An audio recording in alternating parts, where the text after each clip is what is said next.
Good. Okay. Welcome, everybody. Thank you for your patience. I know we're about 37 minutes late. There were some technical errors that we were trying to resolve. The team of Autism Connect was diligently trying to do that. But I want to say thank you, everybody, for your patience that's still there.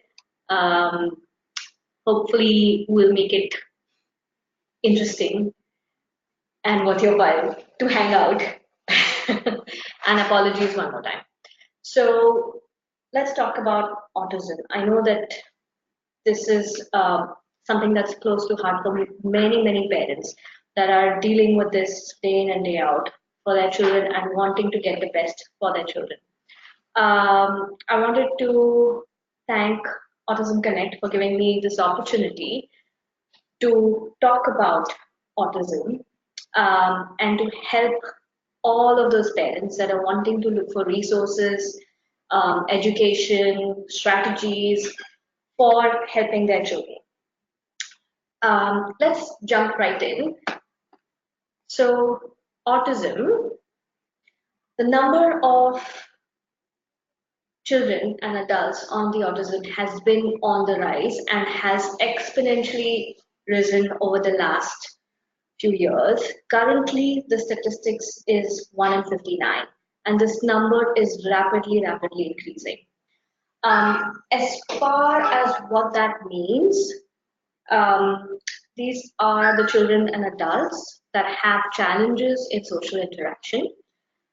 They have challenges in managing stereotypical behaviors, and they have also other restricted interests and repetitive interests that they may be showing. Now, what this does, that it shows up in different ways.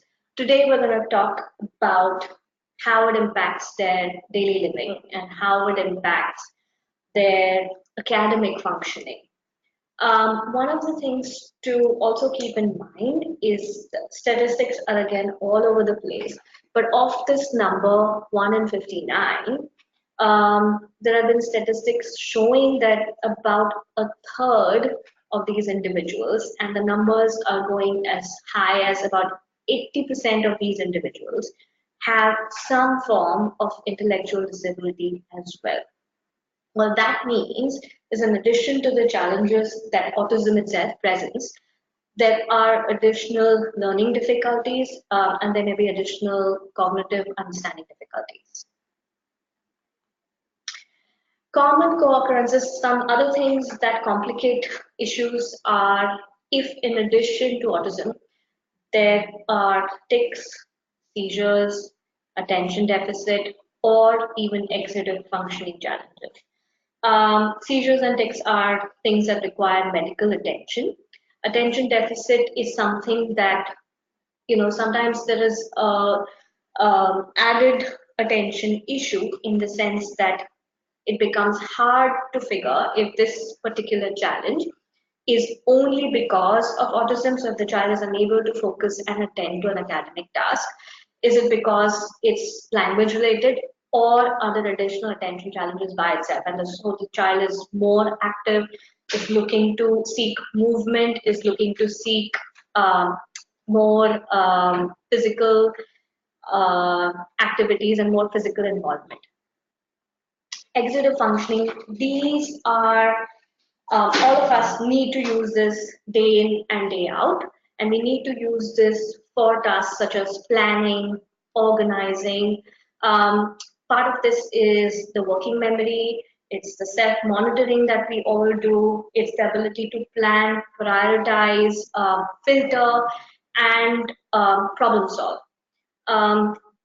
Again, really important in your academic functioning, but we'll see how it also impacts your daily living skills. So let's jump right into daily living skills. I don't think I need to stress the importance of these to anybody present. Self-care skills, which are basic skills like feeding, toileting, brushing, resting. These are all our daily living skills, of course, and then there are other skills like personal safety and hygiene. Leisure skills are also part of daily skills. Community participation as the child grows older, which includes money management, which includes going out in the community, being able to navigate their environment, being able to navigate their space, being able to travel and come back home. Again, as they grow a little older, managing and making a productive living is also part of their functional skills, and advocacy for themselves, what they need, in what quantity, how do they need it, whom can they ask for it. These are all skills that form daily living skills. For the purposes of today, we're just going to talk about self-care skills to a large extent, and to a small extent, we'll also talk about personal safety and leisure. So when we're talking about having difficulties in daily living tasks, one of the things that we have to consider is why is it a difficulty? Um, Again, one of the features of being on the autism spectrum now in the DSM-5 is that there are sensory differences in the way they experience the world around them and the way they process the information from the world around them. When they have a sensory challenge, in the sense that they are either under responsive to something, to a certain input, which could be a touch based input, or which could be a sound based input, or they're over responsive, which could be again a touch based input or a movement based input, that also can show up as a daily skill challenge. So, for example, we're going to talk about brushing. I think that's one of the bigger examples I've taken. It's easier to break down, it's easier to follow through. So, when there is an over responsibility to oral tactile input, brushing is going to become a challenge. I cannot stand the touch of my mom's finger in my mouth. I cannot stand the touch of the toothbrush bristles. I cannot stand the texture of the toothpaste, and or I cannot stand the smell of the toothpaste. And then these are all issues that stem from sensory challenges. Behavioral is something that might come because of the, or it might be a learned behavior. So, for example, I got up yesterday really early. I did not want to brush my teeth then, but my mom held me down and forced me, and accidentally the brush injured my gum. And it was really painful. And so today and now on, I will remember that as a negative experience for me. And anytime I see a brush, there will be a behavioral response to it because of what my experience to it has been in the past. It could be an organizational challenge. What do I do? Yes, I know I have to do brushing. Mom has told me 5 times already that I need to go brush my teeth. But what does that mean? How do I start? What is the first step? Sometimes you will see these kids go stand in front of the sink, turn on the tap, and wait there, and it's packed up and put away 5 minutes later, and they're out, and they will tell their parents, "Oh, I've done it," and when you check, that's not really happened. It's because there is a breakdown in I need to find the toothpaste, open up the cap to do top, bottom, front, bottom, side, bottom. And then I have to put it back, I have to gargle, close the tap, and then put things back. This in itself can get quite overwhelming if there is an organization or an executive functioning challenge. And the other thing to consider is this skill a challenge because of cognitive issues? Is there an understanding issue that is getting in the way of the child performing this skill by themselves on a regular basis? So these might be a few considerations when you're thinking of a daily living task.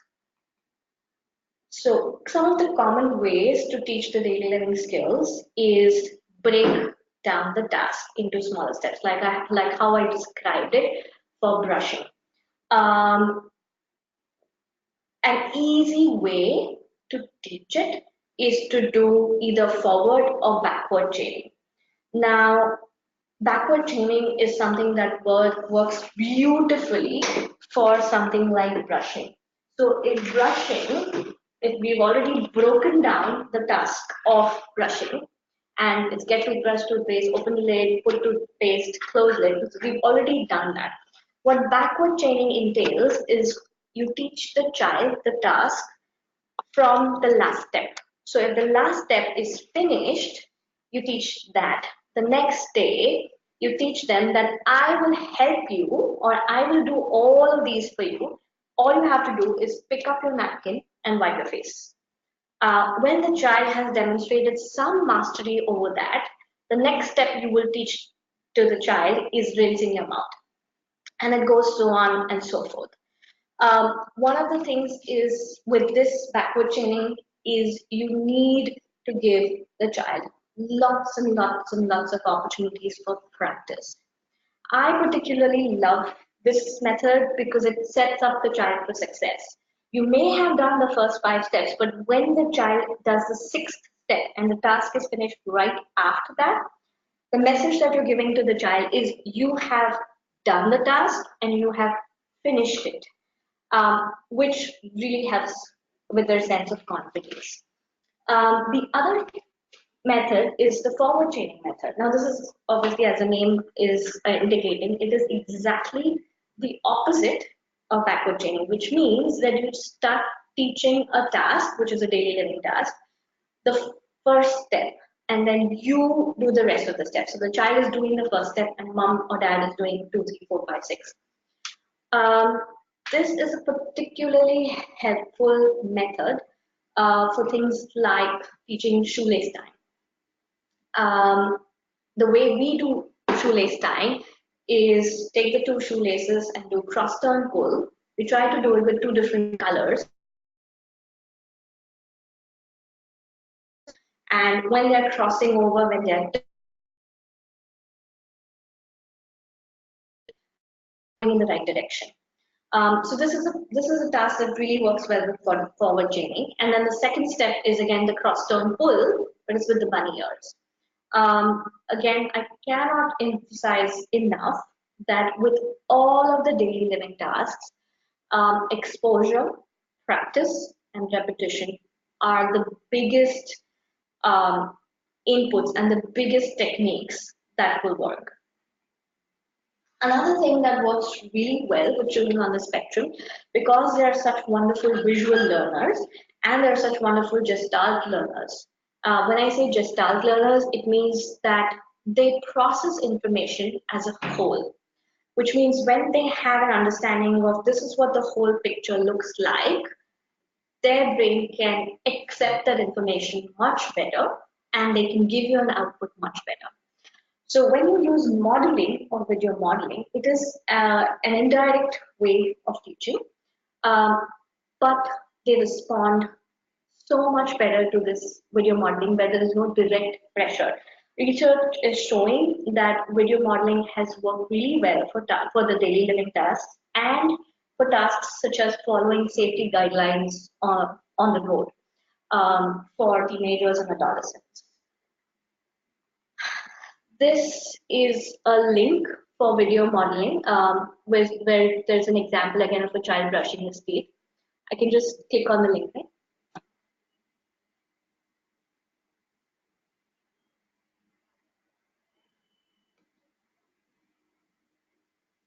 I've clicked on the link. It's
So it goes on, so on and so forth. How do I?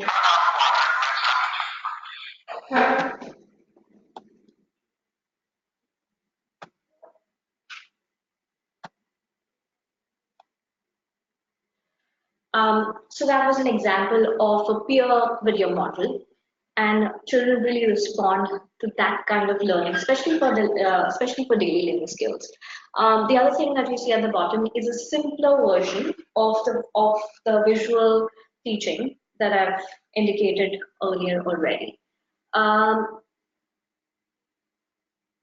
What The other thing that sometimes gets in the way of participation in daily skills is the transition from one task to another. So when they have to get up and get ready, go to school, they have to eat breakfast, brush teeth, wash face, comb hair, get dressed, take a bath, and get ready wearing their shoes. Sometimes you will see that just the transition from one to another is either extremely slow or it may be emotionally draining each time to transition from one thing to another.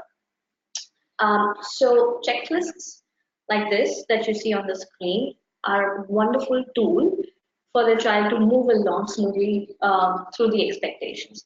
Another thing that works very well is a transition object, which means that you give the child part of the next activity that they're supposed to be involved in. For example, the child has washed his face and has a napkin in his hand. The next thing you do is it's time to go stand in front of the mirror and comb your hair. So what you're doing is you're handing over the comb to the child and he finishes the rest of the task.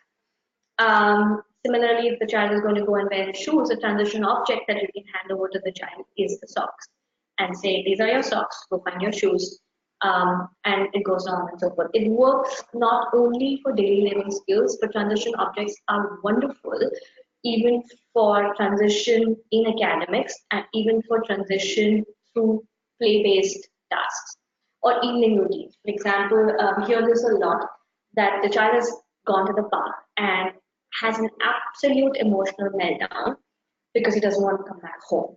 At that time, a transition object for going back home, something that the child relates to the house being fun, is a wonderful, wonderful method to go through that hump without an emotional experience for the child and the whole family. So that was brushing. One of the other daily skills that I hear parents talk to me constantly about is that my child, A, will not eat himself, or B, will only eat these three things for breakfast, lunch, and dinner. When the child is not eating himself, you want to again analyze whether it's because of a sensory challenge. Again, if there are oral sensitivities, it will not just show up in a task such as brushing. It's going to show up in feeding, it's going to show up in drinking, it's going to show up in drinking from a straw. Really anything that has to do with the mouth. So that's the first thing you want to look at. Feeding difficulties are not only and always sensory based. The other thing you want to look at is behavior. If this is my comfort food, this is what I like, and this is what I'm going to eat day in and day out. And then you want to try and introduce a variety of foods which is closest to the food that the child is already accepting, slowly and gradually. Again, if a child is having feeding challenges, this is not something that you can force your way out of. When you try to make a child eat something that they're not ready for because of sensory challenges or because of behavioral challenges, what you're doing is in fact you're creating more anxiety around feeding and eating. And again, the best thing that works is exploration, behavioral limits, if it is established that this is coming from nowhere but a behavioral challenge. The other thing that really works for a lot of kids on the spectrum is really involving them in making the food that they're going to eat. Lots and lots of kids have really found a passion now in cooking and baking, especially the kids on the spectrum. And I find that when they are involved in the task of making it, they're also more accepting of the foods that they're eating. Coming to toileting, again, we have to analyze sensory behavior. Is it organization? Is it something else?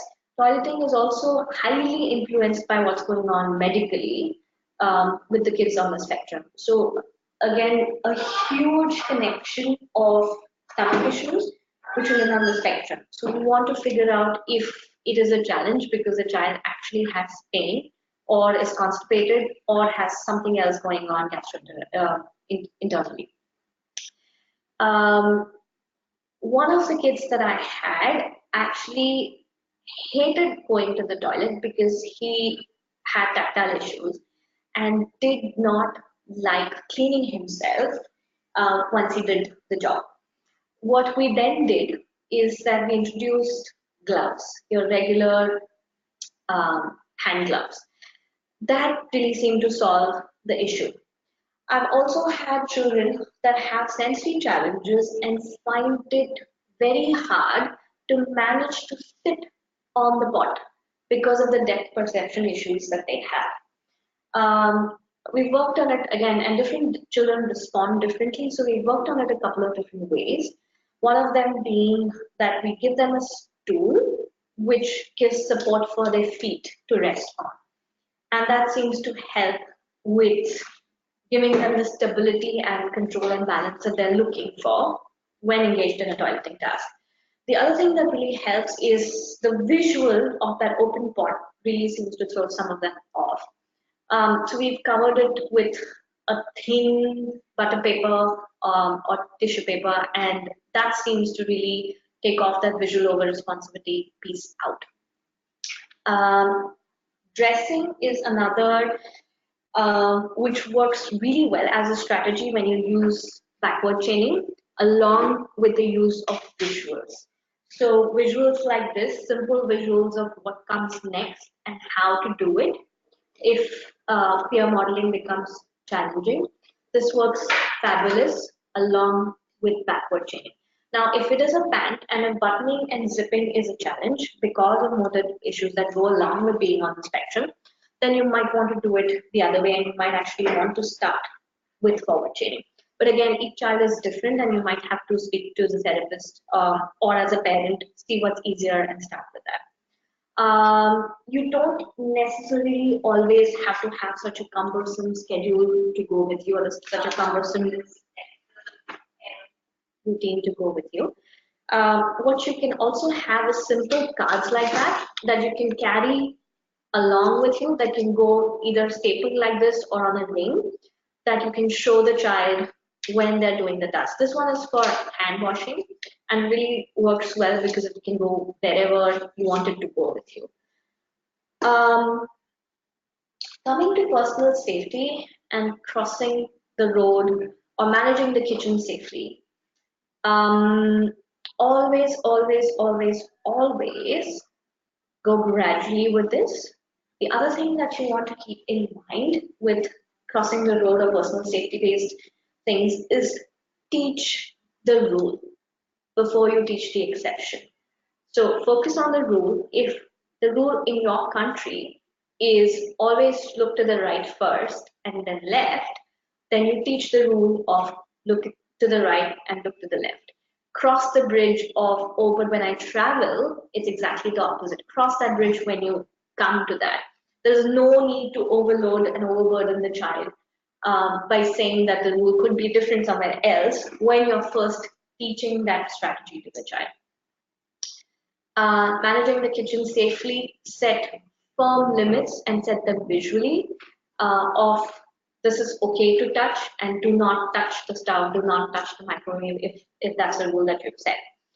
As far as leisure in the daily tasks, as far as fostering leisure as a skill and as far as the child engaging themselves independently, again, this is one of the big things that come up, that if I don't engage my child, he either stims or will go find something to destroy.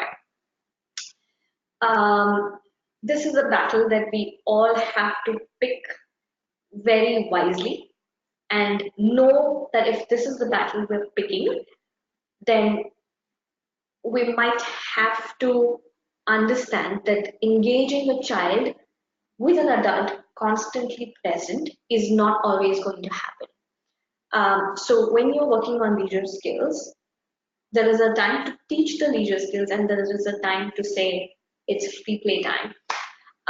If the child is choosing to engage in a STEM at that point in time, maybe what you can do is set a timer or set limits like this is for private time, this is something that you can do in the bedroom, but not outside. Again, children respond really well to those limits. But coming to actually talking about developing leisure skills, because this is not one of the first things that people think about until the child is older, that what can my son or what can my daughter do as a leisure task? Really pick their interests, pick their hobbies, and work along with that. Um, More and more and more individuals on the spectrum are now taking up art, they're taking up cooking. There are so many individuals that are really excelling in even physical tasks like swimming. And again, that's a lovely leisure skill for them to engage in. We also want to make sure when they are engaging in a leisure activity like swimming that we've taught them the safety rules around that. The easiest way to start teaching leisure skill is to start working in 10 or 20-second increments if you have a child that is absolutely not engaging in any. Create a basket of favorite things, and when the child comes to you or you see that the child is engaging non-productively, what you can do is you can gently prompt them towards the basket that you've created. You could have simple things like beads, it could have puzzles. If they're younger kids or if they're older kids, it could have an activity which is an art-based project. And all you need to do is guide them towards it. I say start small for the kids that have significant challenges engaging themselves, because again, you want them to feel and experience the success and you want to build on that. If a child has even engaged themselves for 10 seconds to start out, that's a fabulous achievement for a child that was not doing it at all. So provide lots of reinforcement, lots of praise. And again, remember that when you're working on leisure, always take into account the child's interests. Coming to academics. Now, as parents, I know this is one of the topmost considerations that comes into mind right from the time that the child gets diagnosed. While I'm talking about the daily living skills and while I'm talking about the academic considerations for children on the spectrum, I will repeat the cliche that you've probably heard many, many, many times over, which is that if you've seen one child on the spectrum, you've seen one child on the spectrum. And I know it is a cliche, but I'm saying it here because it is so, so true. And so while we're going through these strategies, again, we want to make sure that the strategy that you pick for your child is actually the one that's relevant for your child. So some of the academic considerations, we know that children on the spectrum have some challenges with theory of mind, which translate into challenges for perspective taking. And what that translates into the classroom or when they're doing academic learning is when it's language intensive, they may not necessarily be able to pick up the relevant piece of information. The other thing to think about here is while they're just direct learners, which means they look at the whole, children on the spectrum may also really get focused on one tiny detail of whatever they're listening or looking at or learning. And so it's sort of contradictory, but that's what you want to keep in mind when you're teaching them. they may really be fabulous readers and they may have read books or are reading books that are way beyond their language capacities, one would think, based on their expressive language. But also, what happens sometimes is that there could be rote learning, and this is how I read, without it translating into contextual information or without it translating into comprehension of what things actually mean. So that's something else to keep in mind. And you want to keep this in mind even when you're teaching, especially for the younger kids, when you're teaching reading, you want to keep in mind that you also teach them how to glean the meaning of whatever it is that they're reading. Um, the other thing that is quite prevalent in children on the spectrum is anxiety. This anxiety could be present by itself along with the other comorbid conditions that I said at the beginning, or this anxiety could be around, I don't know what's going to happen next in my life, I don't know what's going to happen next in my home, or I don't know what's going to happen next at school. And this anxiety could be so intense that that can almost be crippling for them, in the sense that they may have the skill, they may have the ability to produce what is expected, but because of the anxiety, they may lose the verbal output of language at that particular time. And so there will be tons of parents that can relate to this, that school is seeing that my child doesn't say anything or doesn't write, but when he comes home, he's able to do all of this. Part of that might be anxiety. Part of it might be the ability to figure out, how do I organize myself for what is expected out of me. We've already talked about transitions and changes in routines. And again, anxiety is something that also really translates into difficulty with transitions. If I don't know what to expect next, I'd rather stick to what I'm doing now. Other academic considerations is they may also have difficulties with motor coordination and handwriting challenges. So if there are motor coordination challenges, it becomes a participation challenge in the classroom or in the school, because all of my other friends are playing football and I cannot, or I'm not as good as them in participating in that task, which could then become a social deterrent in addition to the social challenges I'm already facing. Handwriting difficulties, again, very, very common in children on the spectrum because of the motor planning, bilateral coordination, visual, spatial. It could be a number of different reasons, but what comes out is slow writing or laborious writing, or gets tired very easily, or doesn't finish the work, or doesn't even attempt to start writing. So again, we need to analyze where these challenges are coming from. In the classroom, another academic consideration, or even at home, while they're participating in homework, you need to consider sensory. And we've talked about sensory in terms of the area, but what does that look like in the classroom?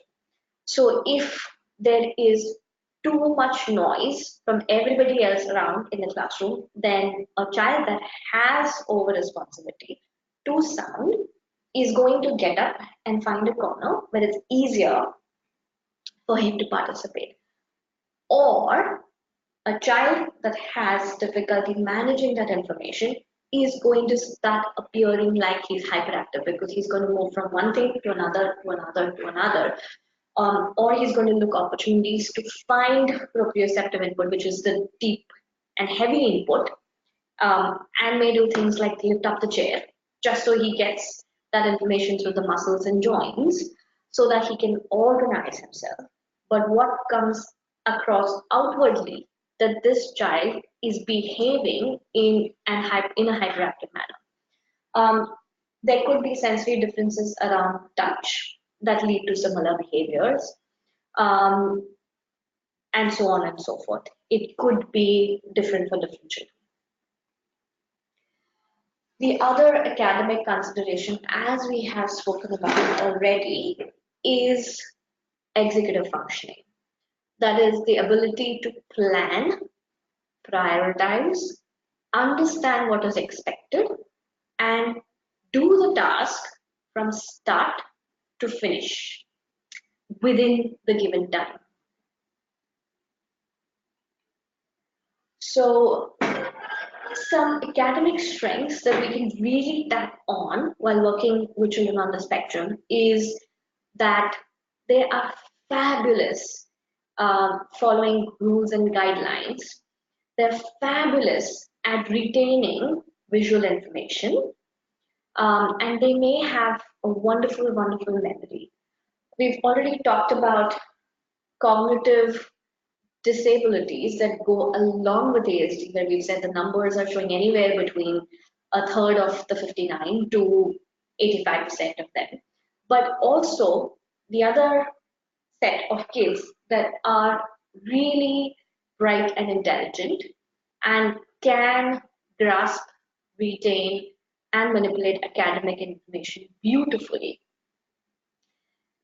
They may still have challenges in executive functioning. They may still have challenges in social participation. But their intelligence and some of the rigidities and the quirks that come as being part of the spectrum may actually be a strength for them. We talked about attention to detail, which again may be a strength for some of the kids on the spectrum. And kids on the spectrum are really good at following through with the tasks in the same way that is expected. Once they are taught, they can do it day in and day out without anybody having to supervise them. So reliability is another great strength that a lot of children and individuals on the spectrum indicate. So again, these are common strategies that I'm going to go over. You want to pick something that works for your child. So simple instructions, short instructions, and concrete instructions. This is especially helpful if the child is finding it hard to pick up the salient piece of information that you want them to pick up. This could go across the board. This is a great strategy, not just for teaching academics, whether it's language or science or math, but it's a great strategy even for teaching ADLs and other daily skills. What also works well, especially if children have emotional regulation challenges, is to make the expectations known at the start of the task. Setting boundaries. This is what I want you to do. This is what is expected, and this is what is going to come next. Research is also showing that when this is done, it helps them with the shift of attention, or as OTs, we like to call it regulation of attention. So what that means is the ability to focus on this task at this time. Take a pause if the teacher is giving an instruction or the mom is giving an instruction. Listen to that, process that information, come back and incorporate that new piece of information in the task that I'm already doing. That's the attentional shift or the regulation of attention. So when you're using strategies like this, it really helps with the attention shift. And research is showing a huge correlation between attention shift abilities and math skills in children, which I thought was very interesting. Now, to aid that attention and to aid them maintaining the level of regulation and the level of attention or alertness to the task, you also want to give them frequent opportunities for breaks. Because a lot of things can be language intensive with academics and or complicated further by sensory challenges. The cognitive effort that the child on the spectrum needs to put in to stay through the tasks becomes immense. And so you want to look for a point of overload or fatigue, and you want to time your breaks right before the child hits that point, not after. You want to try and time your breaks so that you're keeping that in mind. Again, as far as organizing for academics and daily skills, you want to teach them, and again, this comes as part of executive functioning, which is helpful for math learning, for English learning, for reading, and also for daily skills. You want to teach them that each task has a beginning, middle, and end. How do you plan for a task? If you need to do your homework assignment, you need to get your book out of the bag. You need to get the pencil box out of the bag. You need to find your spot and you need to stay on your spot and start doing your worksheet from the beginning, from the first page to the second, if there are 2 pages, or if there's one, then from the top to the bottom. Go in an organized sequence manner. Once it's finished, it needs to go back in the book or go back in the finished folder and go back to school so you can hand it in.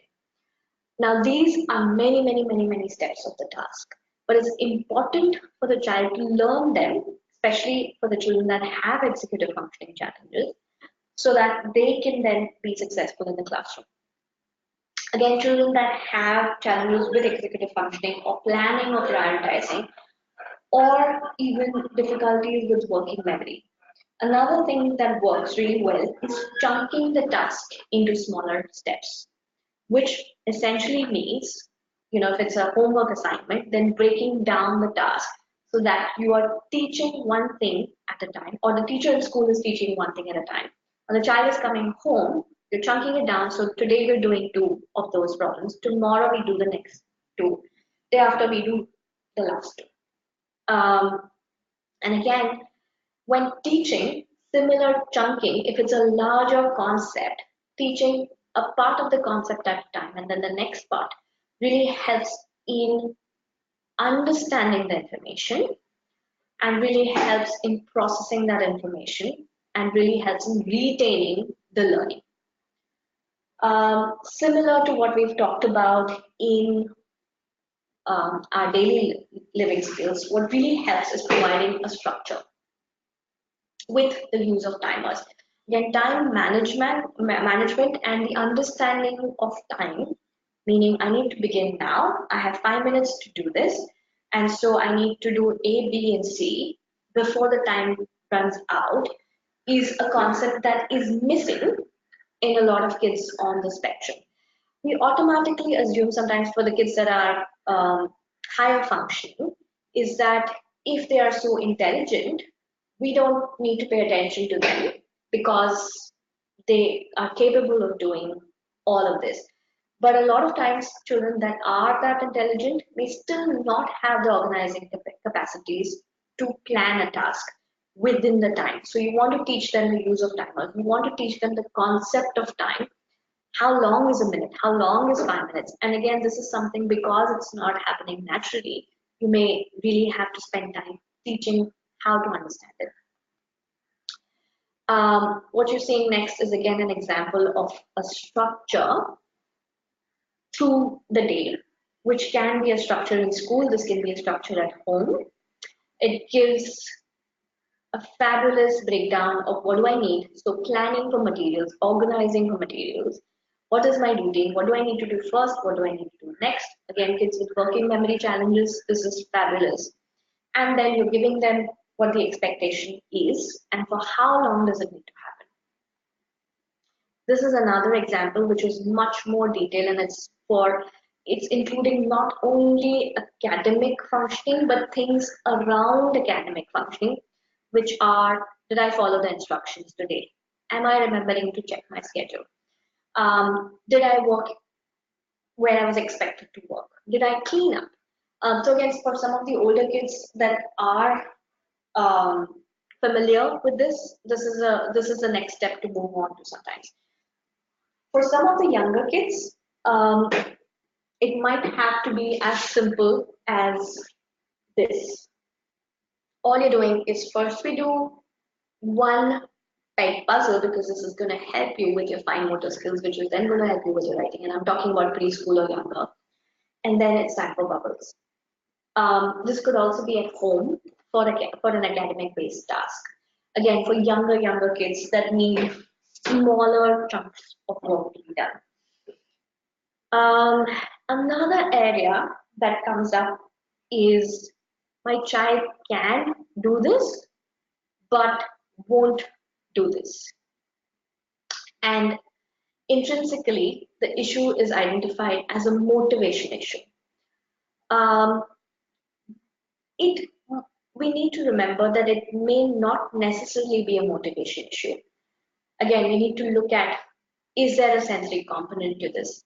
Is there an organization component to this? Which means that if you ask the child the same thing verbally, he may be able to tell you. But because I know that it's hard for me to plan the steps of getting the thing out of my bag, taking out my pen and writing it down in the correct order, the child may choose not to do it. Or so the parent thinks. And it comes across as a motivation challenge, but it's essentially an organization challenge. You want to keep your eyes open for that. Again, another research published in the Journal of Autism and Developmental Disorders showed a huge change in motivation for kids on the spectrum when they were allowed choices. And the choices in this study were quite simple. Do you want to use a pen or a pencil? Do you want to sit at your table or on the floor? These were the kinds of choices that were given to the students in the study. This also involved interspersing of maintenance tasks with something that was more tricky. So what that means, simply put, is that there were simpler tasks that the child already knows with slightly more challenging tasks. So start with 2 plus 5, and what you want to challenge the child next is 25 plus 32. And the next task again would be 3 plus 4, and the next one would be 58 plus 12. So that's what it means by interspersing of maintenance tasks. So you're doing one thing which is easy for the child, followed by another one that could be a taxing effort on their cognitive abilities. And also you prepare for natural consequences. So when we finish homework, we're going to the park. Or when we finish homework, we're going to grandma's house and you get to read a story there. The other thing that seems to help with motivation is smaller steps combined with early rewards. So again, allowing them the opportunity to succeed, allowing them an extrinsic motivator, which could be a natural consequence or another reinforcer, that the child starts feeling, I can do this and I am successful at this. So you want that external motivator to start translating into an internal reward or internal sense of confidence. And self-motivation increases when the child is confident. The other thing that we commonly hear that comes in the way of academics is handwriting. So, and again, it could be because motor skill is difficult, it's because visual spatial is difficult, what I'm seeing and what I can remember, I cannot translate that into written work. Or I get tired because of the low tone, because of the low motor control that I have, or so you may want to evaluate what is going on. If it is a grasp and grip issue, then simple fine motor things work for that really well. Simple tasks such as putty, Play-Doh, pegs, strings, treasure hunt, feed the tennis ball. Those seem to work really well for these, for the hand strength and the wrist stability.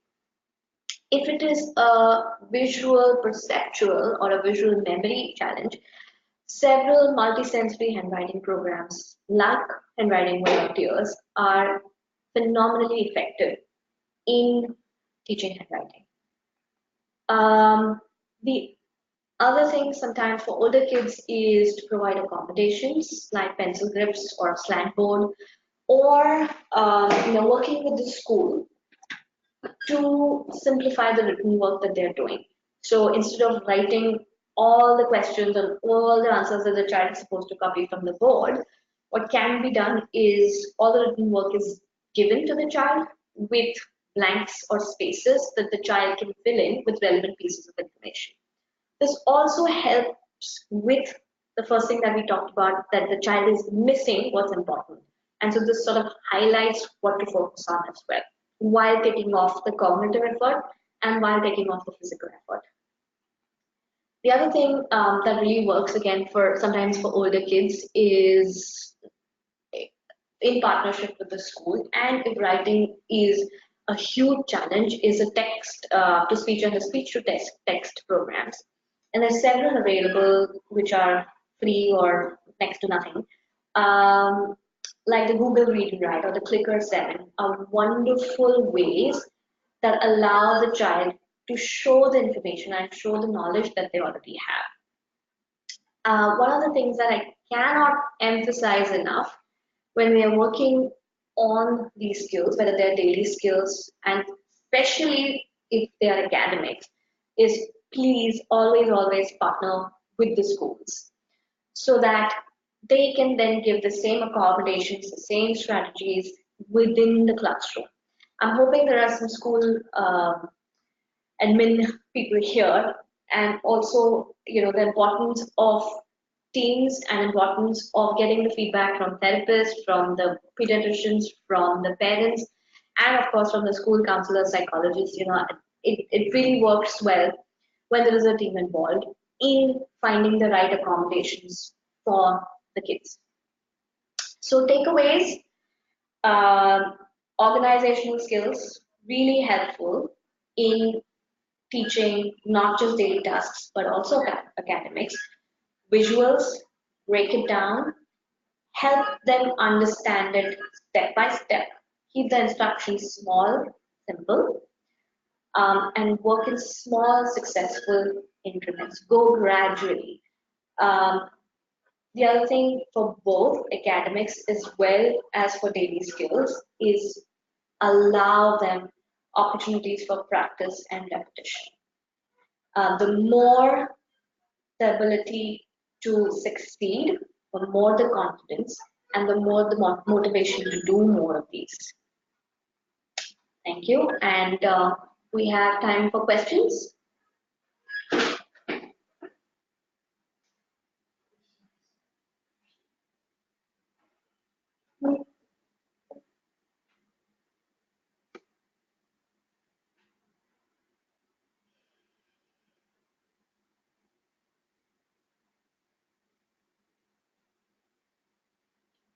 Okay, there is a question about, sorry, we've seen lots of questions about it not starting. I apologize. The GoToWebinar people had lots of frantic calls from the organizers before we started. I'm looking for questions that are more topic related. Okay, about ABA therapy in autism. I'm not an ABA therapist, this is not my area of expertise. However, I can say that there are certain elements which are wonderful from the ABA therapy, like the ability to practice and to sort of break it down into smaller parts works really well. The reinforcers in the beginning, like I said, they're external reinforcers, but we want to move from external to internal motivators as the child is growing. What can we use to improve handwriting? So I've covered that a little bit in terms of what is it, why is it that the handwriting is breaking down? And I think that that should give you enough of a place to start from. Involve your OT if you have specific questions.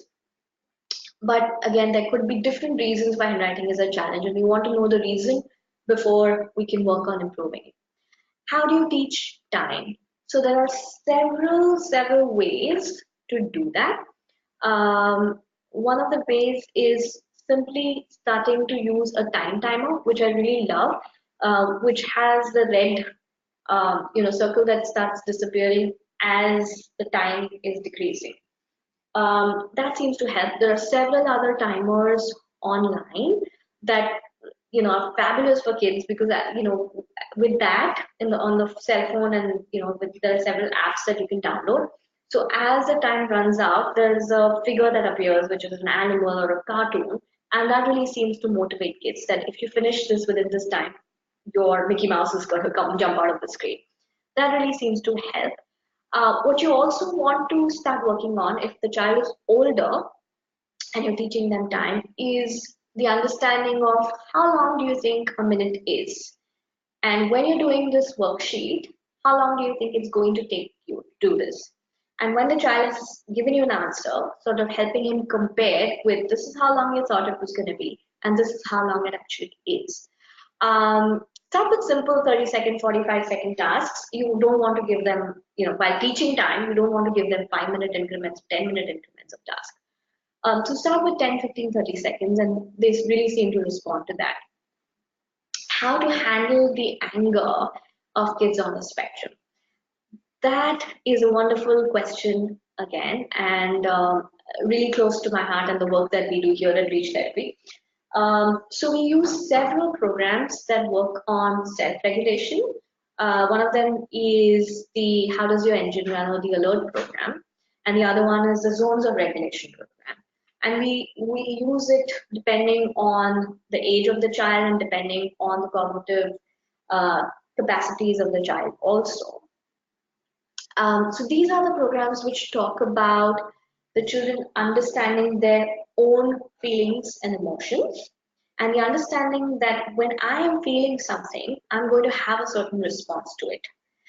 So the alert program talks about the speeds of engine. So my engine is too high, just right, or too low. And the zones of regulation program sort of works on it in a different way. It gives the colors. The reds, the blue zone is when the child is feeling low or upset or sad. The green zone is when the child is just right. The yellow one is when the child is starting to get excited and starting to lose control a little bit. And the red one is when the child is completely out of control. So when you are working on that, you start with this, and then you help the child identify their own feelings. You help the child identify, social behavior mapping is a big piece of zones of regulation and social thinking, is you help the child identify what is the expectation in this situation. And then it works on helping the child manage the zone that they are in, or the state in which their engine is, through different strategies. Some of these strategies are sensory, some of them are cognitive, but it's about A, first recognizing what the child is feeling, and then B, knowing what they can do about it and doing something that actually works for them. Okay, going to the next question. What is the role of OT in the life of an autistic child? So OTs are really well equipped to work with a child on the spectrum. Again, the task of an OT, or the job of an OT, is really to help with participation in any area of functioning that is a challenge. For children on the spectrum, and so OTs work on fine motor skills, gross motor skills, play skills, sensory integration. They work on participation through tasks like feeding or daily skills like I've already spoken about. One of the strengths of an OT is really the ability to break down into smaller steps and analyze what are the components of this task, what is this child able to do, how well or not well is he able to do it, and then come up with strategies that really work for the child. And again, the strategies could be motor learning strategies, the strategies could be sensory strategies, the strategies could be more cognitive based strategies, but there could be several things that the OT could do, again depending on what the needs of the child are. Okay, what are the measures to minimize hand flapping? That's a wonderful question again, and there might be different reasons why there is hand flapping. It could be a stereotypical behavior by itself. It could be a way of releasing the nervous energy if the child has any and around anxieties. It could be a sensory way of providing himself with information through the muscles and joints so that the child can organize himself to participate in a new situation.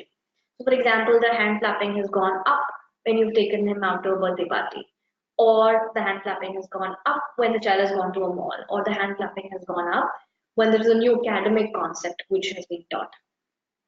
So there could be different reasons why.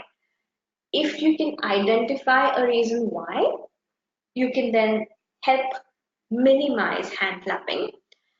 Um, and also, I know that as a parent, it becomes a challenge in social situations, but could that become a part of their life? That this is just something that the child does when there isn't an expectation. And sometimes it's okay to do it. You may not be able to get rid of it completely, and that's just fine. As long as there is participation and there is expectation, which are being met in the different social situations, this might be something that could persist over time.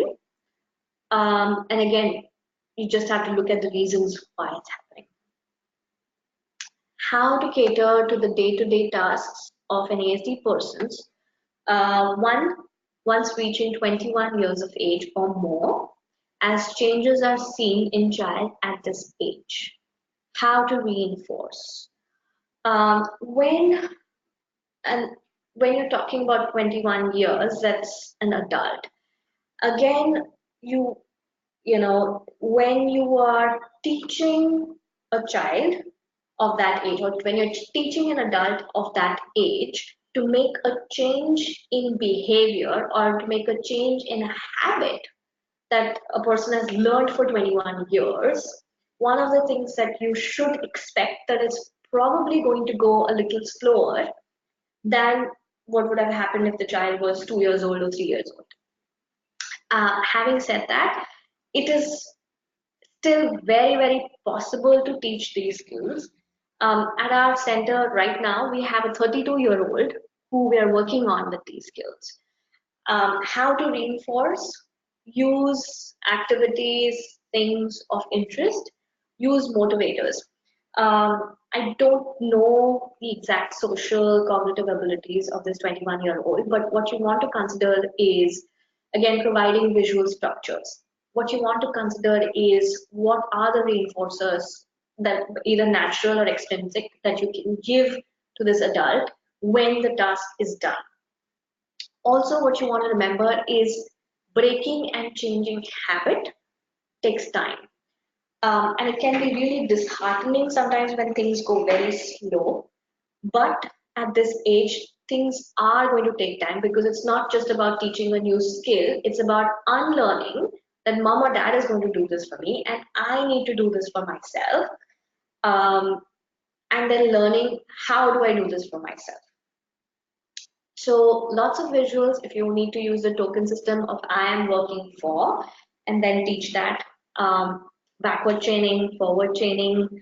Again, it really depends on what the motor skills, what the cognitive skills of this adult and individual are. The next question is, my son is 2.2 years, has ADHD and feels lazy in performing any task. I stopped tampering and showing that I am angry. Will this work? I'm not sure if it's just ADHD or if it's ADHD with autism.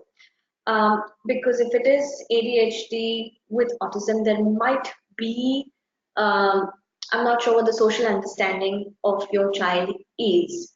And if he's able to tune in that this is the expectation, but this person is angry with me right now, and so I need to change this in order to be socially participating at this point. The thing with individuals and children with ADHD, I find, is that if I give them an expectation that I need you to come and sit down. We're going to do one game, and then it's time for a game of your choice. But I trust you that you will make the responsible choice in sitting down, finishing this, and then moving on. I find that most kids are able to do that because they're cognitively understanding that this is my job, this is my responsibility, and I have to be successful at it, even as young as 4 years old. Um, and it works even better if there is a natural consequence, like we talked about earlier. How to control the child with ASD from asking the same question again and again. Again, if we know the underlying reason of why that's happening, we can help that situation. One of the reasons it happens over and over again is because of the anxiety. Sometimes it's because of transition, sometimes it's excitement. Tomorrow something new is going to happen. We're flying on our vacation. So there is that, what are we doing? Where are we going? What is going to happen next? Typically, I find that it's a way of dealing with anxiety and dealing with transitions. So anything that you can do to show them visually, anything that you can do to prepare them beforehand, if it is about a change in the environment or change in the situation, really helps manage their anxiety, really helps understand the expectation, and really helps them to know what is going to happen and what do I need to do in this situation. So those are some of the things that really work with the questions. Sometimes it's a way of connecting with the parent. And again, you know your child better. So where is this coming from? We'll give you the answer to that. All right. So I think that's all the questions. Thank you very much. Oh, there's one more. How to help the child with ASD to control self-talking. So again, asking the same questions over and over again. Self-talking are ways that a child works through their anxieties. The other reason why I see self-talking is when motor planning or cognitive planning for a task is a challenge. And so when they are talking to themselves through the task, they're able to break down the steps of that and do much better. And that's the reason why I see self-talking, especially when they're participating in tasks. So again, breaking it down for them, giving it to them visually, really helps with that also. It's not clear in the question whether it's happening all the time or it's pertaining to a certain task, but that's what I would do. Again, if it's related to anxiety, then you want to get to the source of anxiety and address the question that you think this child wants to ask me if the child has not directly asked you that question and is continuing to do self-talk. Okay, so that was the last one. Thank you so much for being such a kind and patient audience. Take care.